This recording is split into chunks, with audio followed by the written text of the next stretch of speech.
Xo'sh, assalomu alaykum. Ertalabdan sizlar bilan bitta uchburchakka oid geometriyaga yaxshi savol yechimini ko'rib o'tamiz. Demak, berilgan ma'lumotlarga ko'ra bizda A tomon berilgan, B berilgan, C berilgan, 2 alfa bor. Bu to'g'ri burchak, alfa bor. Mana bu nisbati toping deyapti. A ni ko'chirdik bu tomonga. Qanday etsa mana bunday. Mana bu A.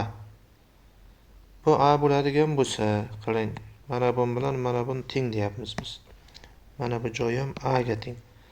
Bu A bo'lsa, qarang, bundan bungacha B bo'lgani uchun bundan bungacha ham B bo'ladimi? Teng yonli bo'lgani uchun mana bu h balandlik kerak bo'lib qolar bu ham.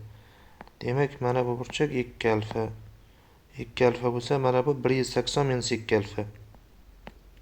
180 minus 2 alfa. Bu tomon qancha qoladi? Mana bungacha C bo'lsa, mana bu nuqta C minus B. Endi biz nimani ko'rishimiz kerak? C minus B bo'lsa, tepada mana bu hosil bo'lgan burchak x. Uch burchakda ichki burchaklar yig'indisi 180 gradus deymizda, x qo'shilgan 180 minus 2 alfa qo'shilgan alfa. Bu yana 180 ga teng. Ichki burchaklar yig'indisidan 180 bilan 180 ketdi. Minus 2 alfa plus alfa. X minus alfa 0 ga teng.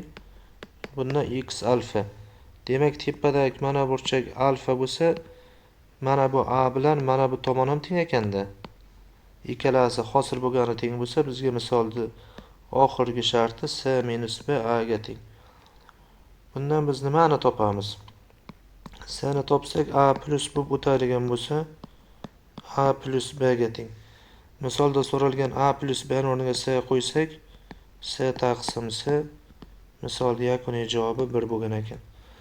Mana shu holatda yechim qilib qo'yaveramiz misolda. Diqqat bilan kuzatib o'rganib oling.